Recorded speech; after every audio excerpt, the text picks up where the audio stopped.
As the street awaits for the big announcement of Reliance Retail acquiring a significant stake in Future Retail, the board meet for Future Enterprises, do remember, is on the 28th of August. So all eyes on that. Perhaps that's when finally one is going to be getting some clarity and getting to know the details of this big merger or this big buyout by Reliance Retail. But ahead of that, global investment brokerage CLSA has given us a peek into the annual report of Reliance Retail, especially doing an analysis of how their financials have played out over the last fiscal, which is FY20, but also the historic trends that it has seen over the last many quarters and last many years. They've also done a detailed peer comparison as well. Do remember that Reliance Retail is a key subsidiary accounting for 97% of EBIT of Reliance's retail business.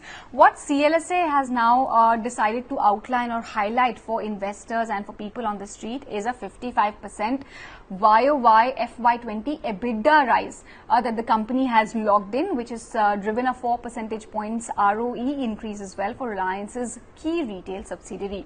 This and a $0.8 billion release in working capital turned operating cash flow to positive at $2 billion in FY20 from a negative figure in FY19. It also ensured a large free cash flow of close to $0.9 billion. It's also the lower employee costs versus the peers that CLSA goes on to highlight. Its growth has been the fastest in the industry. It has added 6.7 million square feet of retail area in FY20. So it's not only the scale, but also volumes, also this the kind of revenues and margins that they've logged in is something that CLSA draws our attention to, and they of course state the fact that they continue to be they continue to retain their outperform rating on the stock as well. It's the big rise in cash flow and return ratios in FY20 that they're bullish on, which makes them optimistic about potential strong trajectory in the future as well. Working capital cycle has shortened and is now the best amongst the peers. Their inventory days fell from 31 to 24 in Q4 annualized gross sales, which is also the best amongst peers. Debtor days have declined by 5 days to 7, even as service revenue that has an element of delayed payment rose to close to 10%.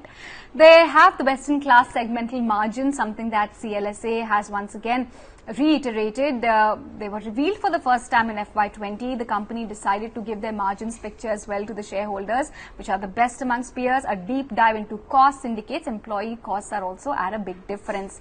So the annual report essentially highlights the omni-channel push, expansion of physical network, innovative store concepts, which are helping them capture a large pie of the market, which is right now at $1.32 trillion in terms of size.